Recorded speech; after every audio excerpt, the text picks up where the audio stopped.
Welcome to the banker lamp. Please enjoy the video. You start by measuring your lens. This ensures the paper filter seats snugly and stays centered.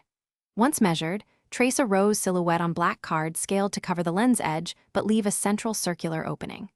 You cut the outer rose shape first because it stabilizes delicate petal details. Then carefully cut the small central hole with a precision blade so it aligns with your lens.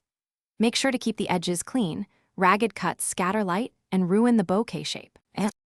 Now you form the three-dimensional petal curves that make highlights look like roses. Slight curled tips catch bouquet differently than flat paper. Once done, reinforce the central hole with a duplicate ring if the paper feels flimsy, because a clean aperture edge preserves the rose outline. Make sure to fasten the filter to the lens with tabs or removable tape rather than adhesive so you can adjust alignment. As you assemble, check that petals don't intrude into the central opening, or they'll distort the shape. You finish by mounting the filter and choosing a scene with point lights or specular highlights. Shoot wide open to blur the background and make the rose shape prominent. Once mounted, make sure to center the rose aperture over the lens. Slight off-center placement shifts the bouquet shape.